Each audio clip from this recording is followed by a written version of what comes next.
Hey Jeff, how you doing? Hello. I'm doing well. Yourself? I'm well, thanks. Excellent.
Hi Victor, hi Brian, hi Giovanna. Hello. Hello. Good I don't morning. think Good evening. I don't think we've met before. Is it Giovanna? Giovanna. Giovanna, Yes, nice to meet you, Matthew. nice to meet you too.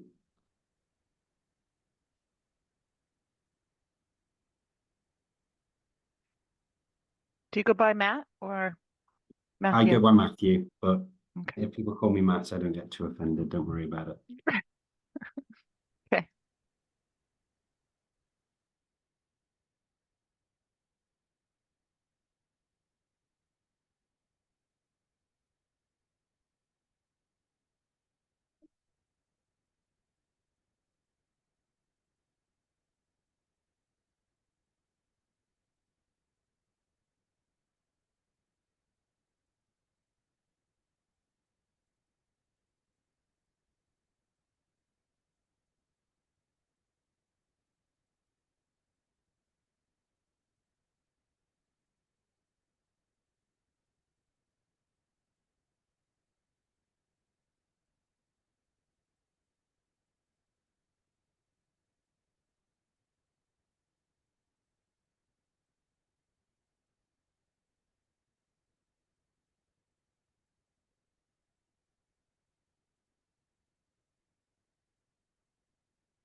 Give people one more minute and then we can get started.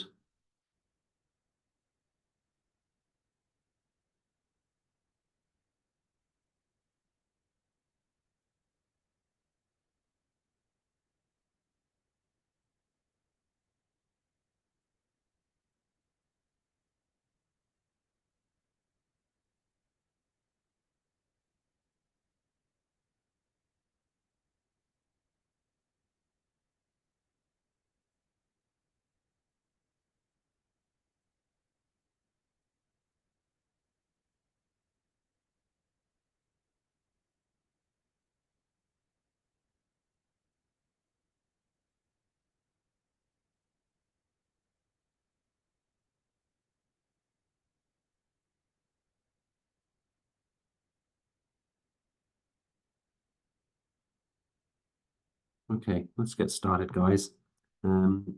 Bit of a smaller group today, but that might be good to aid some discussion.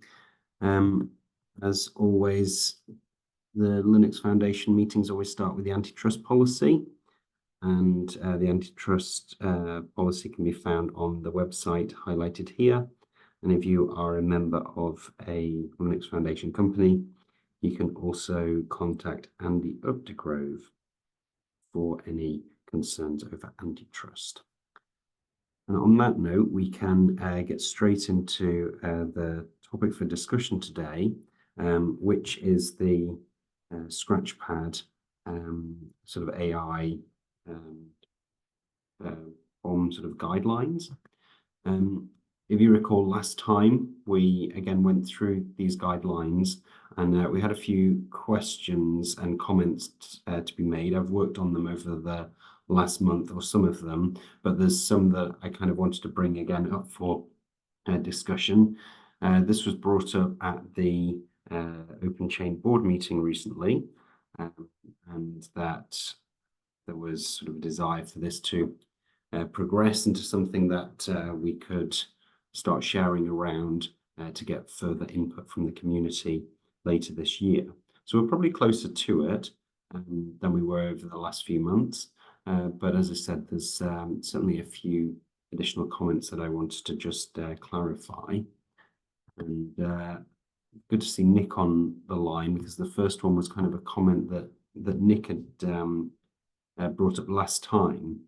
So we talked about the license obligations for model data sets, and the proposed wording that we had was, as you can see on the screen, a process shall exist for reviewing the identified licenses of model data sets, including all the different types of data sets, as well as the model system itself, to determine obligations, restrictions, and rights granted by each license. But I recall there was kind of a discussion, Nick, around one small caveat is that obligations of a license of an upstream model or data set may or may not apply to the downstream AI model.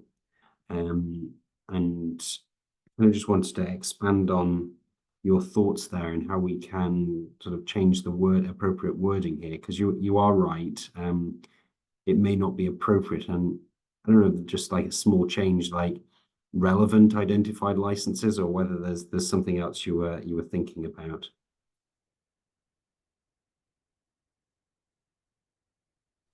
Yeah, thanks for the opportunity to clarify.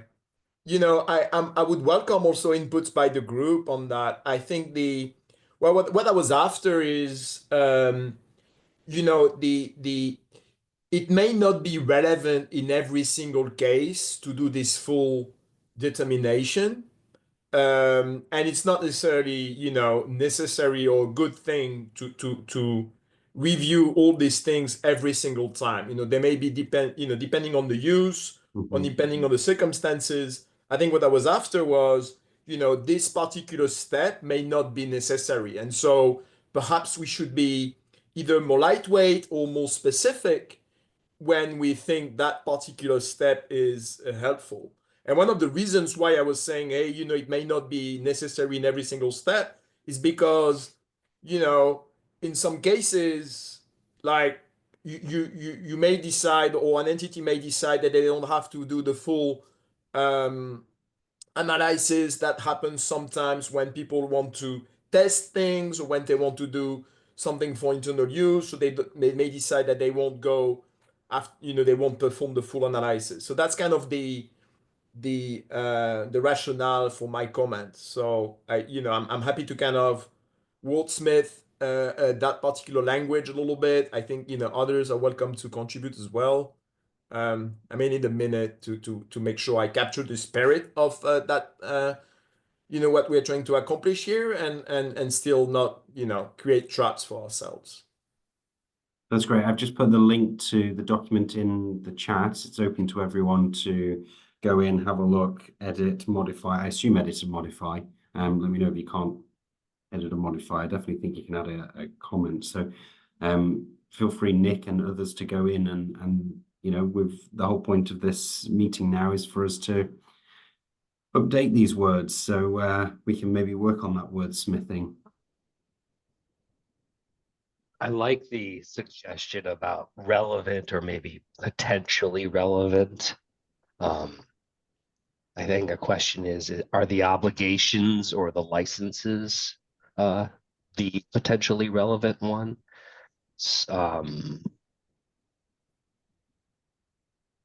Because a license may be valid, like I think according to what Nick was saying, but maybe the resultant obligations or restrictions because of the use case are not, something like that. Okay.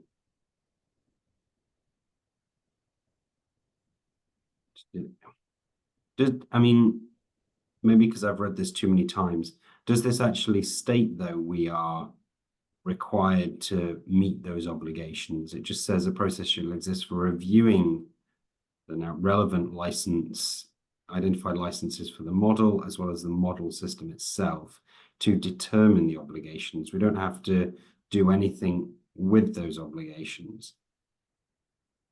To your point that if it's an internal one, I think Nick said, you may not have any obligations, but somebody's obviously in this area. Feel free to start typing things out if we think it's appropriate. Here we go.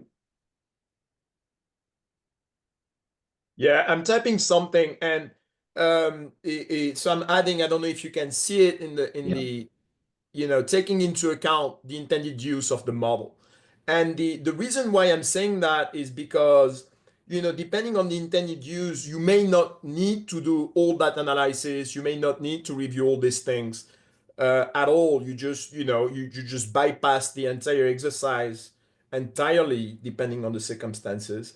And so I think at this stage of the exercise, what I'm suggesting is let's make sure we don't create too many steps that, oh, I have to do all these things, but they are only relevant in some cases. So unless the group disagrees, but that's kind of the thinking here is that we think about these things as not absolute, or thou shall do these 5 things, no matter what. But perhaps we think about these things as happening in a broader context, and one aspect is what is the intended use of the model. If it's going to be distributed widely, that's perhaps something slightly different from something that is going to be used only internally, perhaps for testing purposes. If I'm making any sense.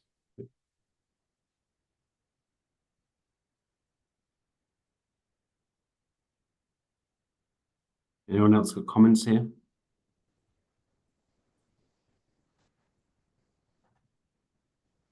Okay.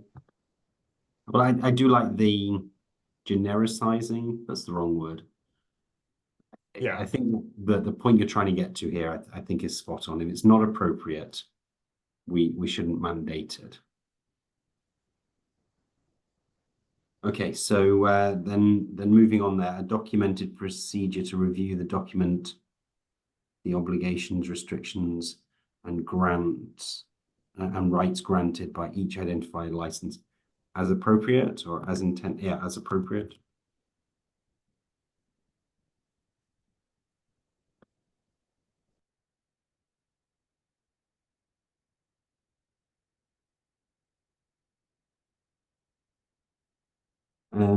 Someone just looking down at the comments here, should we describe variations in obligations based on how the model is used without modification and how private models is derived from an open source model? Do we think this wording here that was proposed by, I think it was Nick, I think meets that?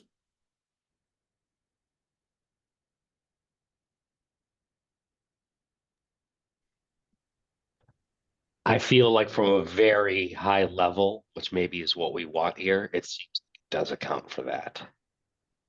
That comment is valuable in a very specific use case, but it seems like that was broad enough to cover that. I think we can resolve those 2 points then. Yeah, and then Jimmy says, okay, that some data sets may have unclear licenses or unknowns such that thus it should be documented in the procedures how to work with those. I don't think we've got Jimmy on the line here, but wondering. I mean, do people agree with this? I mean, we could add, you know, part of the process could include how we handle unclear or unknown licenses. We're not stating how one deals with those, but we should have a process that deals with them. Do we think that is that sort of within scope? Is this what we wanted to try and grasp? I'd like people's thoughts on that. Was there any language in the open source parallel to this about unknowns? The open source document that we kind of started with. Well, this was the document. I can't remember. Oh, I deleted the bottom bit, which I think was the wording. Let's open it up again. If I don't have access to it.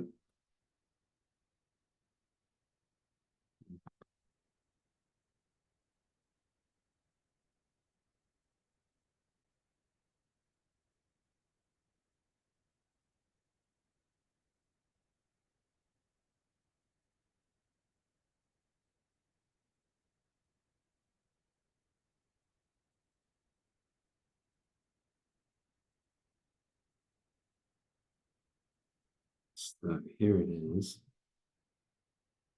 What should I do? Search for unknown.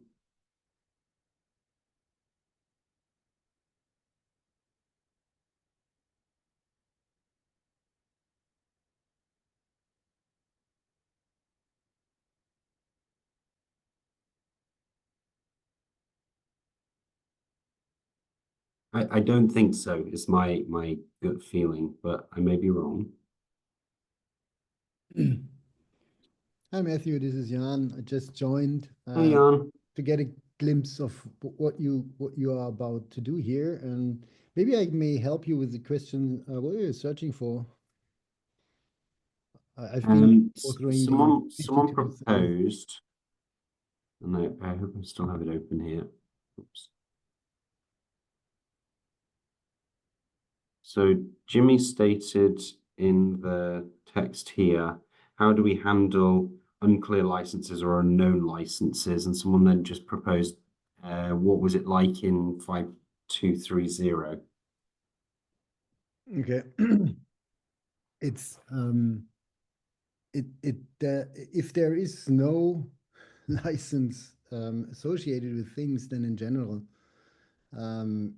you don't have the rights, and this would mean that you cannot modify, use, or whatever take it. This is what you have to more or less understand or accept. Yeah. Well, If you find the author, you can try to find to ask him to get to clarify or identify a license or declare a license. But it's and I don't think we should be capturing that sort of information. That's never really been in the remit of OpenChain and would be company specific, but having a process to identify or having contacts within a company to, you know, understand what to do with an unclear license, that is probably within scope. What a company does with that information is up to them. Is that okay? Does that make sense? absolutely fine for me. So That's how I'm understanding Jimmy's comment there.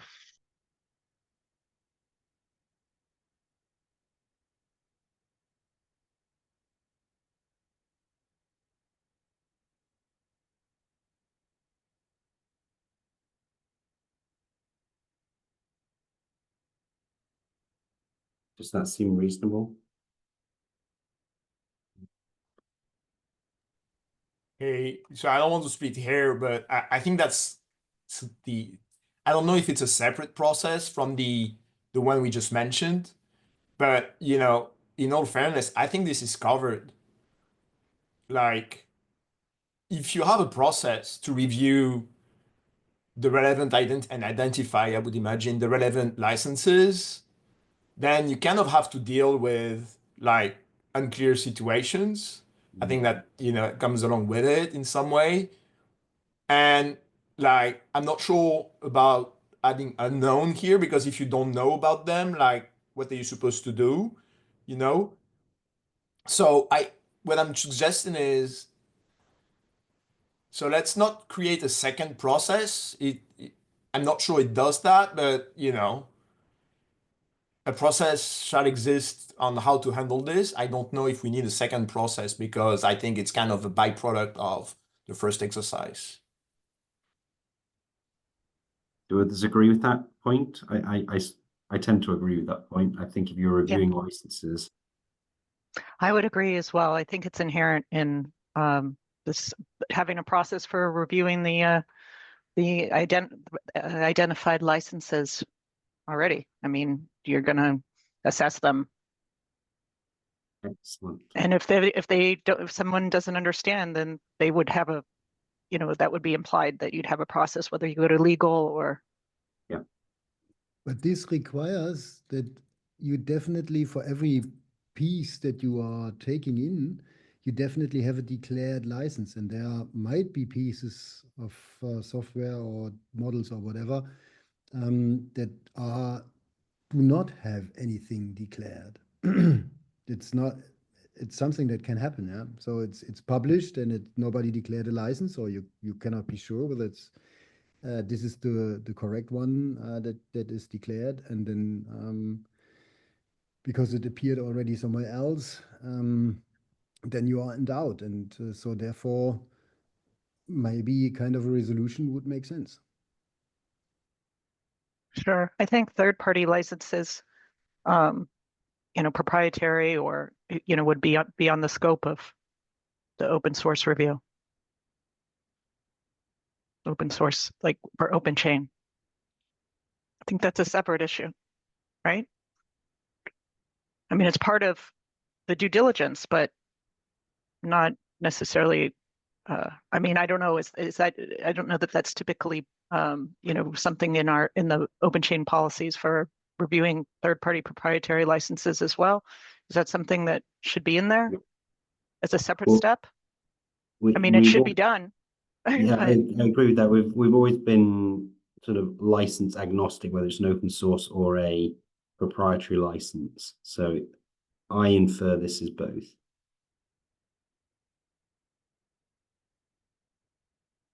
But we can. So perhaps it's inherent in just reviewing the document for the, it's inherent in the initial license obligations section. So whether it's open source or whether it's proprietary, you need to review the relevant identified licenses, obligations, restrictions, and rights. Great. So Therefore, I think we're all in agreement that it is inferred in that wording that people are reviewing licenses, whatever they are, unknown, unclear, open source, proprietary, as required.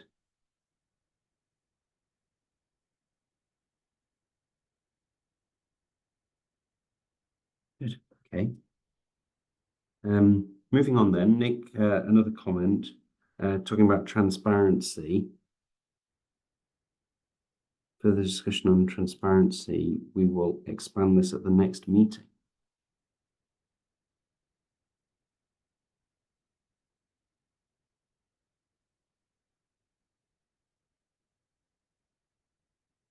Nick, do you have any further comments?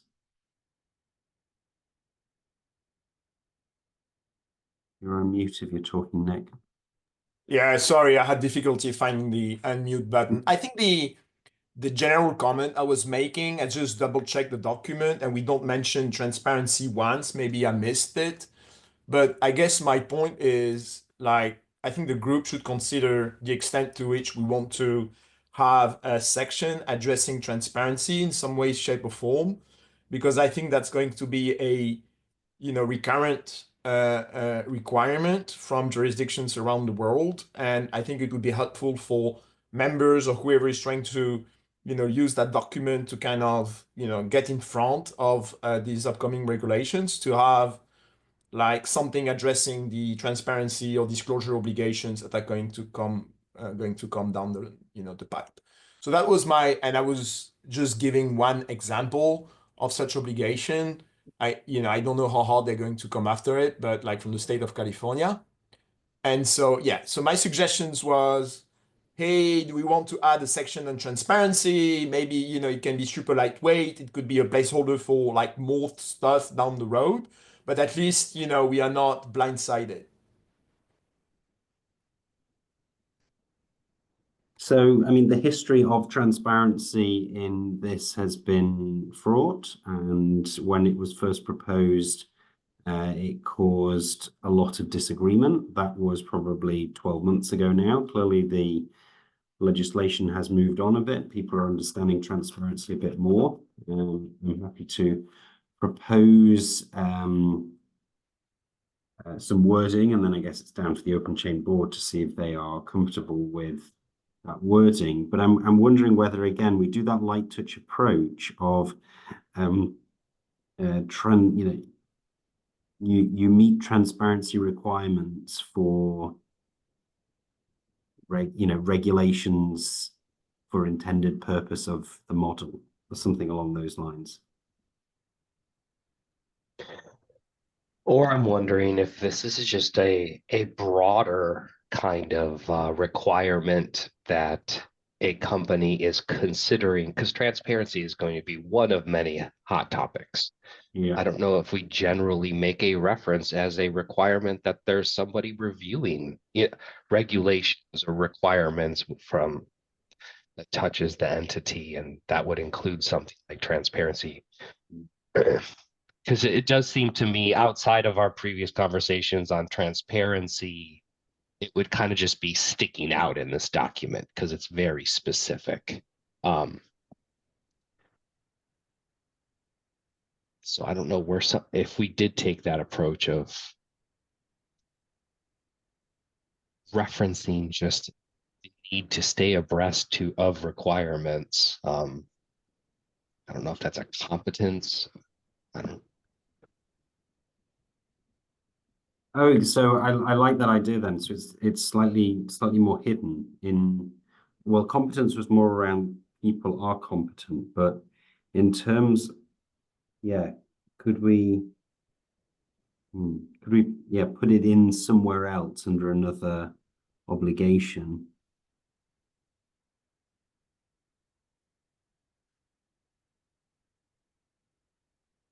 I mean, so I was not aware of that history in the group, and so if Mhm. that's, if that's an issue, we can address it later or address it differently. But that was Um, always the point. We'd address it Yeah. later, and we're here 12 months later, and I don't know how others feel, but I think we're getting more used to what transparency means. It's not full necessary disclosure of everything. It's relevant depending on the risk. And I reference the EU AI Act, where if it's sort of a chatbot, the only level of transparency you need to say is, well, it's a chatbot. You don't need to disclose the model behind it because the intended purpose is not high risk enough to do that. And I'm wondering whether this time last year the knowledge in the group was not sufficient enough, and they thought in every use case we're going to have to disclose every bit of information, and that's clearly not the case now.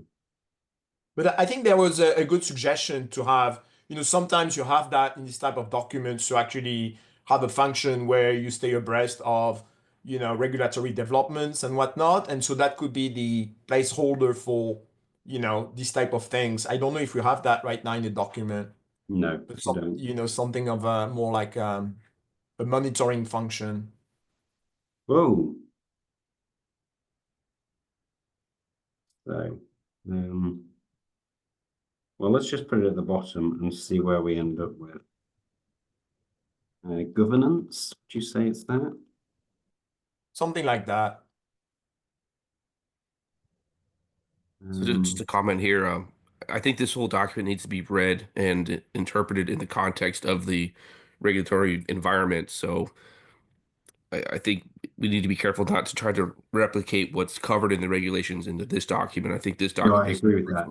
of a supply chain, B2B, and I think it's important that we have as many of the details as suggested or optional, so that companies can work well together. I think to the extent we put too many things that are mandatory, it might scare folks away from signing up. I agree with you there. And again, I wasn't going to say, in my example of the chatbot and that transparency, but being aware of the legislation or regulations that are coming out in a certain jurisdiction. I don't know. I'd like to think that that's what good business is, but then I can imagine sort of small companies, they may struggle to sign up to something like that because they don't have the resource to be aware of every legislation coming out if it's not relevant to their company and their models.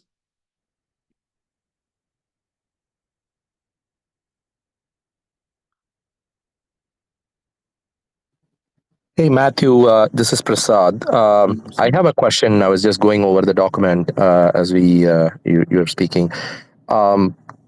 Is there a terminology or clause where we are covering, when you mentioned about the process to document, kind of curious, do we also talk about like a potential process that an organization can support to regularly not just intake newer models, but also at some point, as models mature, as organizations mature, a procedure to sort of decommission models as well, or for whatever reason, block usage of models, depending on, let's say, their supplier has some, fictitious or, some litigious terms and contract, or, there could be a reason why the organization believes that the model might get into a potential problem with regards to compliance, things like that. I'm just kind of curious.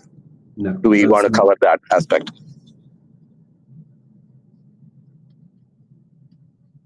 I mean, it's not for me to say. I think something like that is within the remit of this working group. It should be proposed and discussed and debated. So if you think, Prasad, it is worthwhile, let's capture it and see what the community say. Yeah. I would like to at least kind of make the proposal. This is kind of in terms of similar to how we handle in the past open source components. When it comes to open source components, we do have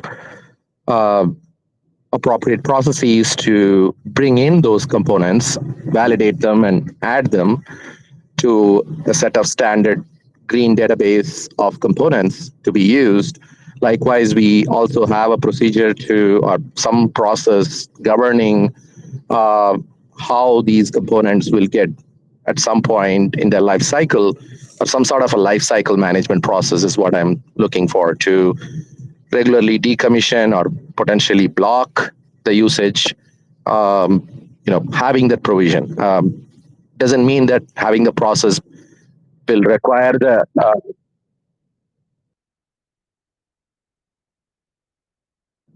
sorry. That's just my thought, that trying to see if we can draw some anomaly similar to open source components and then have that applied to the models as well. What do others think to that?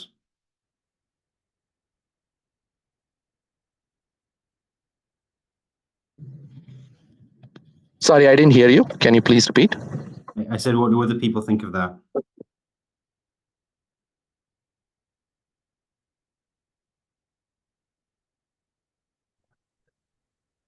I'm kind of processing it right now myself. It feels like it fits into this governance bucket we're kind of brainstorming on right now. I'm referencing 5230 as we speak, just to see what that says about it, how that deals with kind of internal governance programs.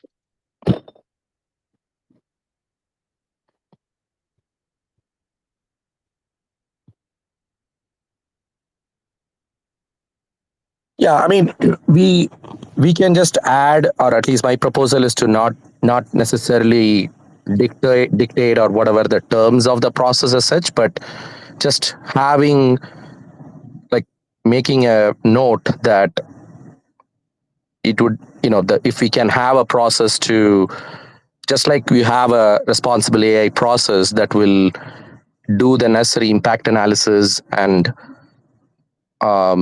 intake the usage of these AI models,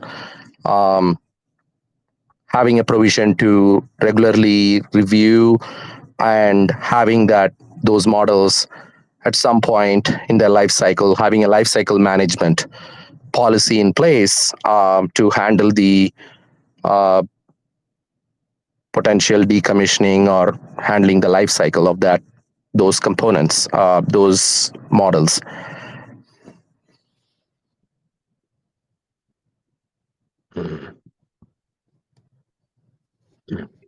I wonder if that's almost too specific. Like how can we high level that in terms of just stating it almost as a program exists to somehow review or take account of or something the use of models and data sets internally. If we start enumerate, although that's high level as it is, that you just said, kind of what's the kind of plan? Life cycle management. Yeah, life cycle management. Right. That's, even though that's high level in itself, it's a specific requirement kind of deriving from some of these regs. So I don't know if there's a way to high level that a little bit more. Mm.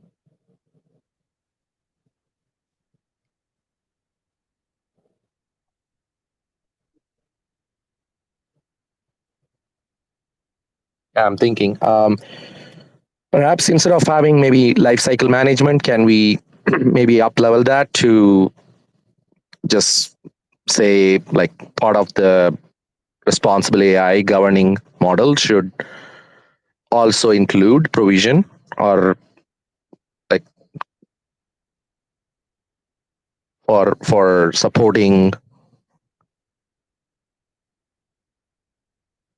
Sorry, start again, Prasad. So what I meant to say is like the responsible AI model, like so there, organizations that adapt will require to have a responsible AI model that will support a provision to manage not just the initial intake, right, or not just the initial impact analysis, but also to manage the overall life cycle of the AI models and the data sets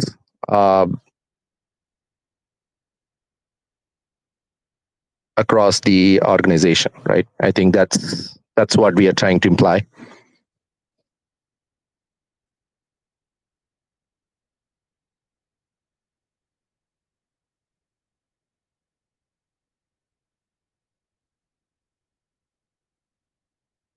Yeah, I now get, so it's not just we've done it once, it's, I wonder if, could we put this under that license bit that we were doing before, and a process shall exist for continually reviewing relevant licenses? I mean, this goes beyond licenses, doesn't it? Yeah, this one,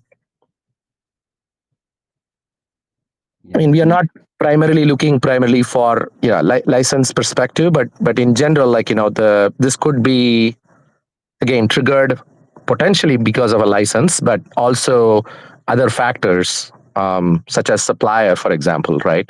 Mm-hmm. That there are other aspects that could potentially trigger that review process that will eventually lead to the progress in the life cycle of that AI model usage across the organization.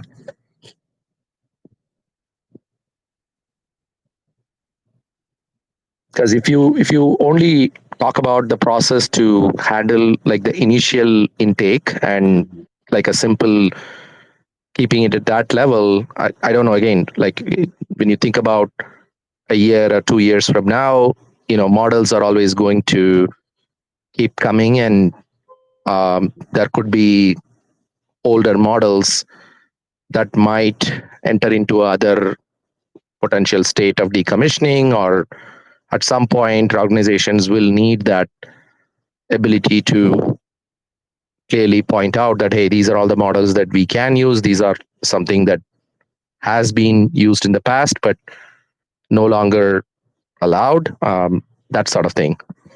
Again, it's up to the individual organizations to implement those policies and processes, right? We're not going to get into that, but just saying at a higher level that organization potentially having a provision to have that RAI model supporting an ongoing review and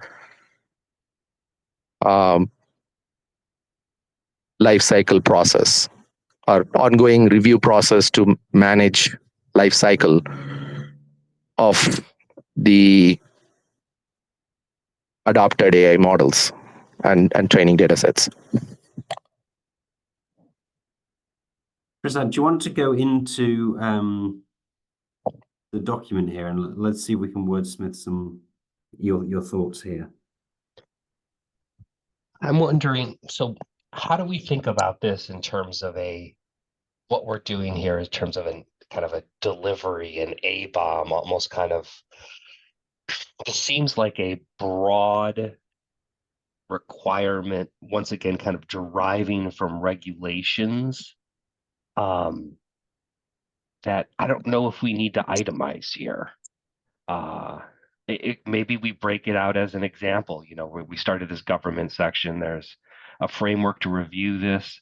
This could include the need to have a process to consider life cycle of AI models and data sets used. I'm just wary of it kind of being placed here, and once again, kind of adding requirements to this document that could scare people away. Conversely, if as a group we see that this kind of compliance internal program to continually review is something that's so important that we need to enumerate in this document, I'm not sure it is among all the kind of requirements we're seeing stemming out of regulations. Is there value in someone downstream knowing this specific?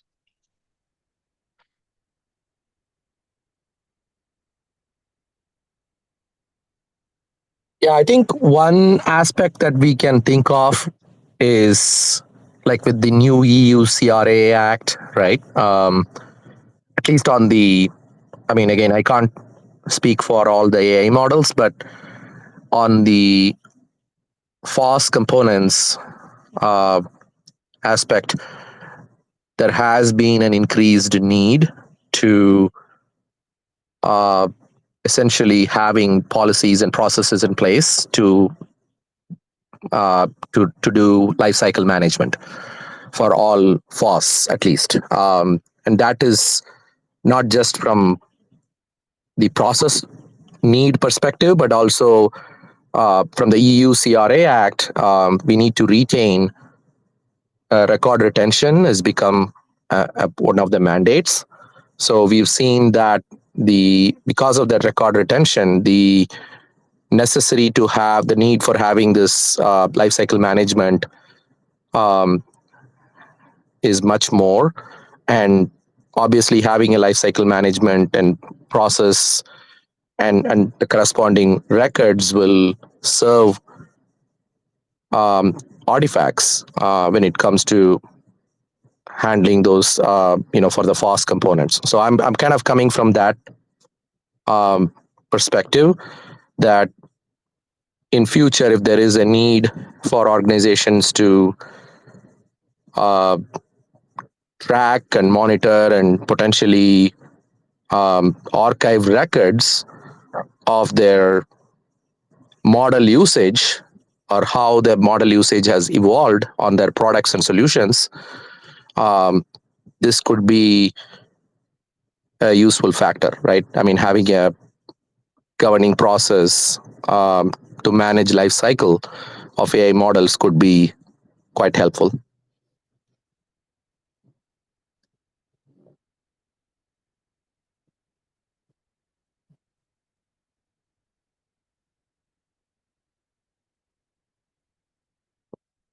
But I see your point. I think we the intention is clearly not to pile up additional requirement. I mean, that could, I mean, especially if you are organization wise, like adopters are relatively small or medium sized, that might not be required. So maybe having this provision, if we mandate this, then that could probably scare people away. So I see your point, but it's just that for organizations which have products, let's say, spanning across several years, and there could be AI model evolution that potentially can, needs to be tracked on that particular AI model usage for a given product or a service that is shipped from an organization. I think this could be worthwhile in that Are in that you effect. suggesting that there's an expectation that someone upstream has an ongoing obligation to inform downstream folks of what they're finding in their governance and management?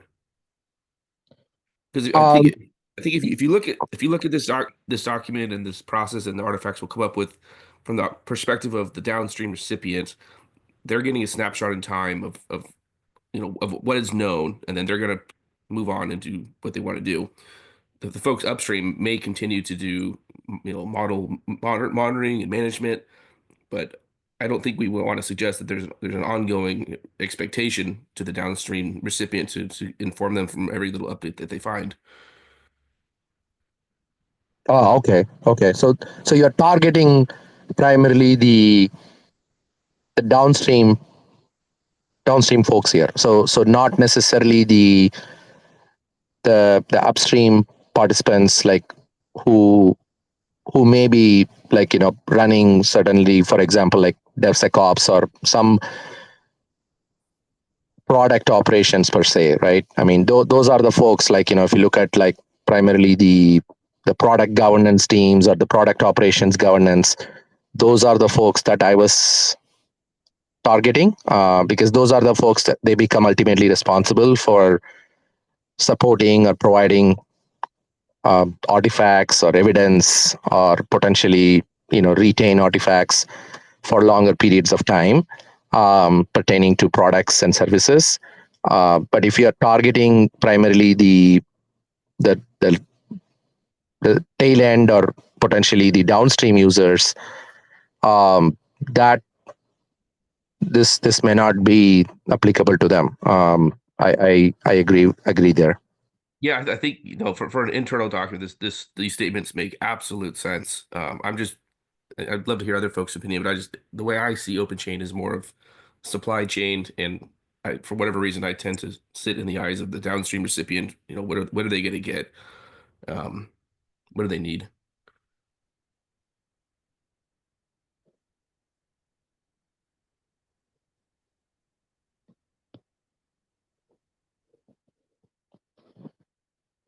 Okay, what I can do, I mean, again, Matthew, maybe what I'll do is I'll probably think through further, and maybe I'll look into the document and perhaps add a little bit of language. But let me know if that is something that is acceptable, obviously, by everyone in the community to take in. I see that the downstream participants potentially may not be of much this may not be of much use, but let's say that if there are organizations that are required to abide by primarily on like product operations governance records or product operations governance standards, I think this potentially could be useful. But I'm not saying that this needs to be put in one of those mandatory terms, but rather something that we may want to recommend for organizations to think about of having, right? If there is a provision that they can have, I think more of a recommendation than a mandate. I think, Prasad, you certainly have the permission to go and propose wording. Please go ahead and do that either now or between now and the next meeting. And then we'll just have another discussion. And if we need to seek guidance from the board, then we can do so. Or we may have got feedback initially from the community. But I would strongly recommend propose words that if you think are going to be beneficial to the overall sort of goal of this, it seems within its, the right ethos. It's just whether this working group as a whole and OpenChain do want to accept words with, that you have proposed. And that's not specific to you, it's to everything that we propose here. Yeah, makes sense. Okay. So I will put a comment in here that sad to review.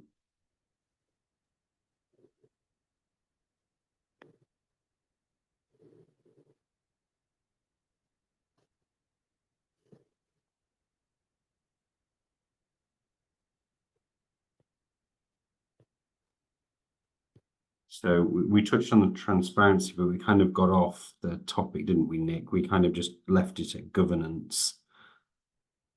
Do you want more than that?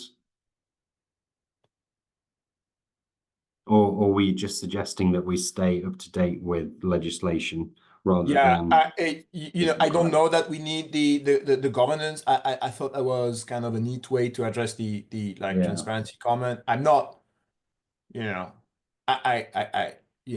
can park it and see how it goes. I think we'll all understand that this is kind of lurking, so it can be addressed later on, I think. Rowan, should this section require any known transparency statements made about the model should be recorded and communicated? Is this from the same area here? So if there are obligations for transparency, a documented procedure to review, document the obligations, restrictions, rights of each license as appropriate. So in the spirit of kind of not adding a new section on transparency, do we want to, for example, if legislation requires aspects of transparency, that this is captured here? So this is just an opportunity to provide clarity on what we mean here. So this is not about disclosure, though. It sounds like Rohan's comment is going after disclosure of identified licenses. I don't think we talked about that in the license section. You know what I mean? Should this section require that any known transparency statements made about the model should be recorded and communicated alongside the identified licenses? So we say a process shall exist for reviewing relevant identified licenses, and then we say and transparency statements or transparency statements. Is this going to kind of the bomb element? It's almost like a transfer of things that were disclosed and models ingestion as part of the AI bomb. Is that what's being stated? Fortunately, Rowan's not here.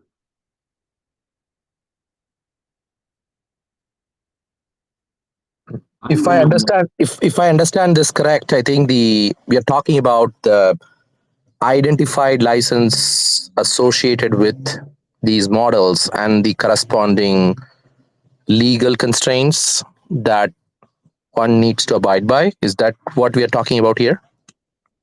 when you say obligations, those are the license specific legal obligations, right?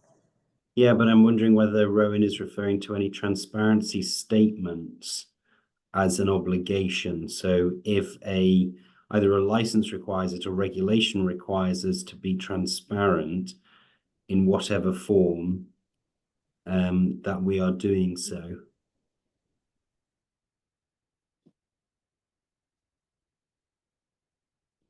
Making sense? Yeah, I think it really depends on the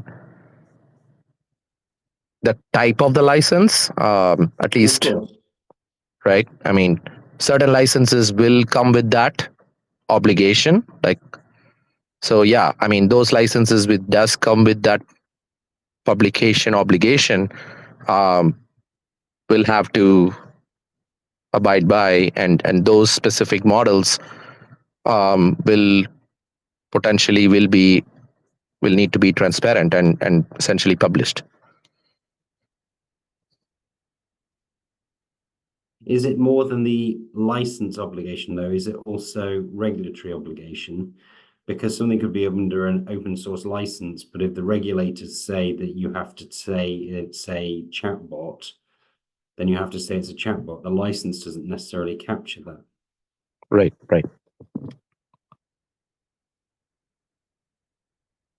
I mean, do we have something called transparency obligations here? But then that creates a whole section on transparency.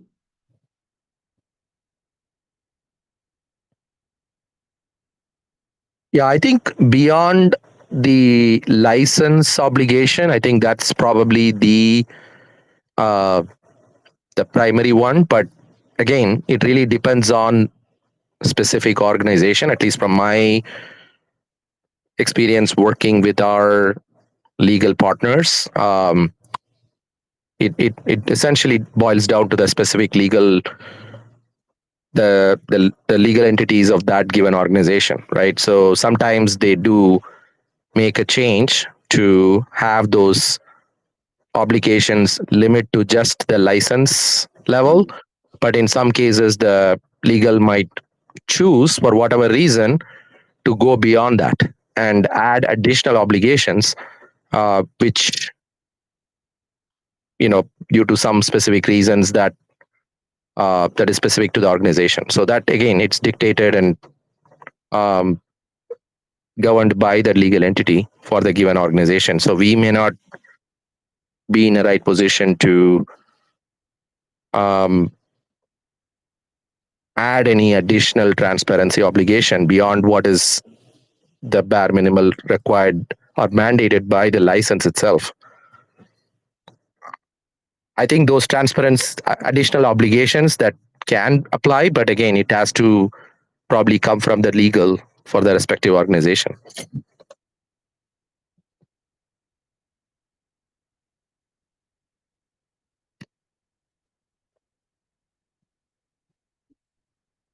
Anyone any comments on that?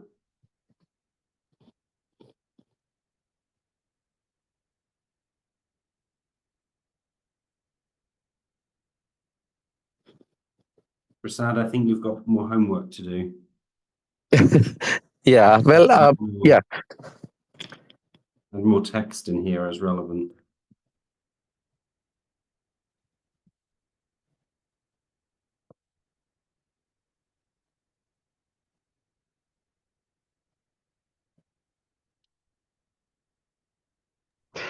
I mean, in theory, whatever template they choose, SPDX, whatever, is accounting for this too, I think.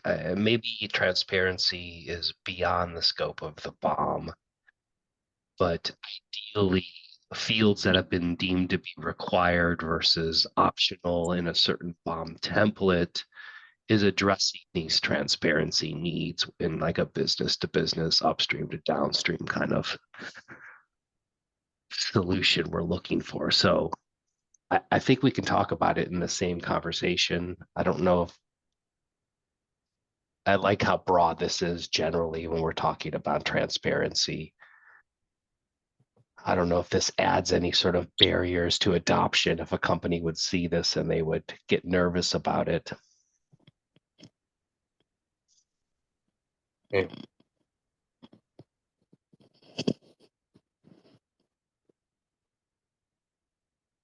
Let's test it out. Let's test it out and see what others think. I will I will highlight to Shane that kind of transparency has come up a lot today. And as I said, the board, when we were sort of originally given the steer was, you know, maybe transparency isn't something we want to deal with right now, deal with it later. But as I said, we are later now. So are there things that we want to try and capture now that we're much more advanced in our understanding of what transparency actually means?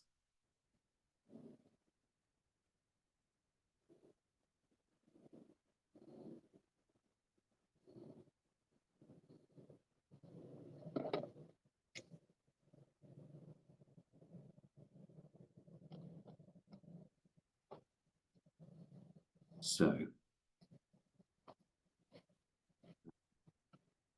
let's say we've addressed that one. Add a line around transparency, and if needed, you capture what is required. I think we've done that with the license obligation, the one below. Obligations need to be identified at the upstream location so it can be passed down to the downstream location. I think that's what we were talking about for earlier on, Prasad. Dave's not on the line.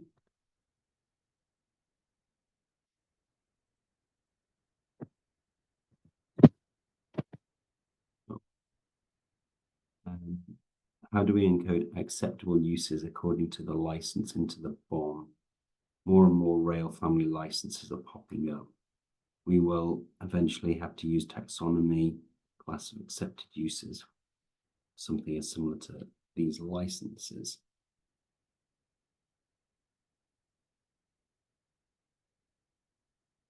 It's not on the call, isn't it? No.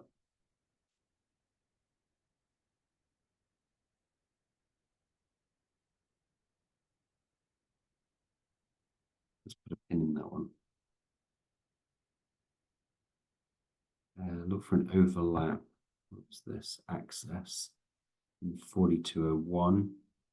Anyone here have knowledge of ISO 42001? Maybe this is homework for me.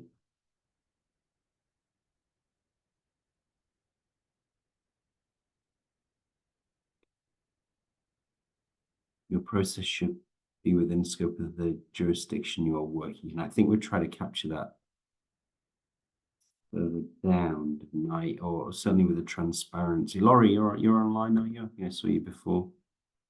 Laurie. Last time we discussed having your process should be within the scope of the legislation within the jurisdiction you're working on. I think we'd try to capture that here with the transparency, but also this governance bit down at the bottom. Does that kind of meet your points, Laurie?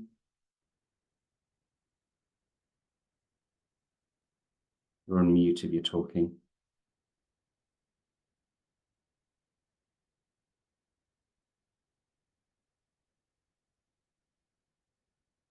No. Can people hear me? Yes. Okay.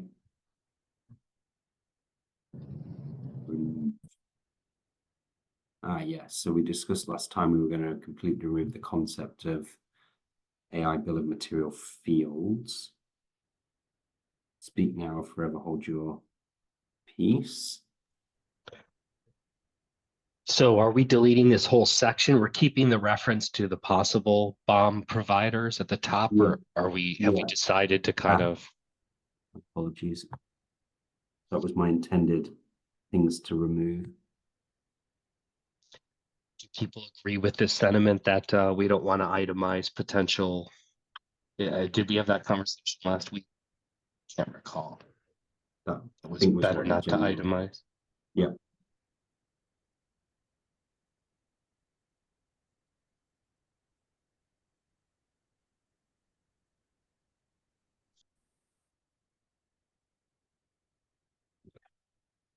That removed quite a few, which I like. Maybe I should see.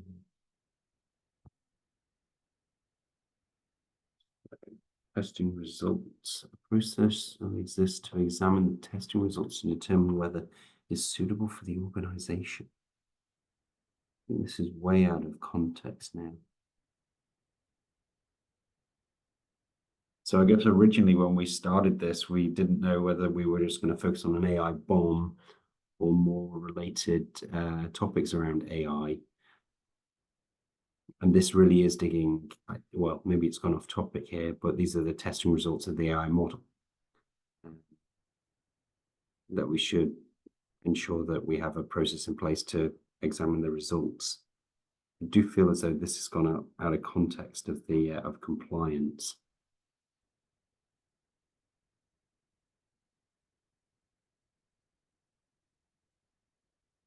I'm going to remove that. Consider exploring this more. While AI technologies offer unprecedented efficiencies and capability, the complexity and potential risks associated with their autonomous operations necessitate a framework where human judgment can intervene. There should be an oversight process designed to monitor, evaluate, and if necessary, correct AI outputs to mitigate errors of unintended consequences. Now, this might simply be in an AI policy, you need a human to review the output. But again, with human oversight and transparency, these were topics to let's deal with those later kind of category.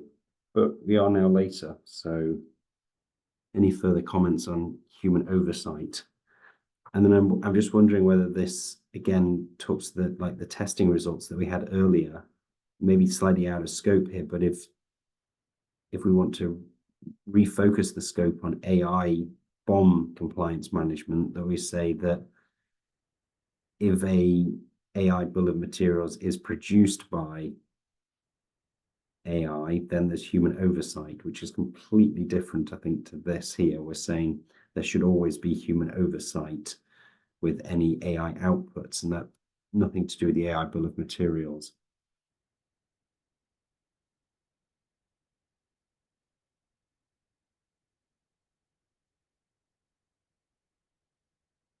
So do we think we've gone out of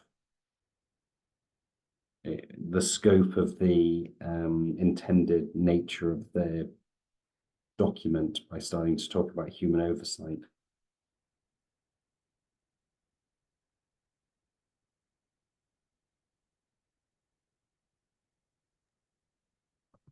It does seem to belong in this kind of amorphous section we're building with regulations and transparencies and now oversight. I don't know if we do proceed, maybe we combine all of those into a similar section.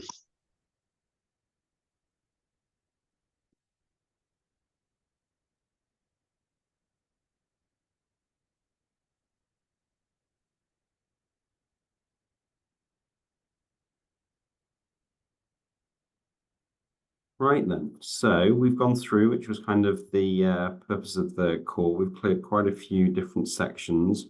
Prasad, you've got some homework to do around maybe just have a think about that governance piece down at the bottom here.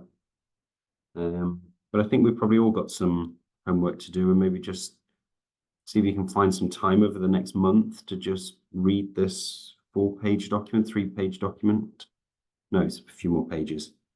6 or 7-page document, but I think we're getting to a stage where we probably want to share this around more widely, and hence having a sort of detailed review and of it in that overall manner would be beneficial. So what do we think of that? So maybe we can all take some action to review this between now and the first week in March, and we can come back and maybe propose a final session next time to go through this, with the idea that the next board meeting is in It's not until mid-June, I think. So maybe we aim to present at that board meeting the outcomes of the working group. That sounds good. Sounds like a plan. Yep. I like the idea of a plan. So hopefully we can get some commitment from folks. Maybe I can give everyone an aid memoir in a couple of weeks' time just to review it. And then we can come back for the last couple of sessions before we go to the board. Makes sense. Yes. Great. Well, if there's nothing else, I'm happy to close the meeting. Thank you for all your time today. Appreciate it. And we'll speak again soon. Thanks for driving. Thank you. Thank Bye-bye. you, Thanks, Matthew, Brian. and everyone. Thank you.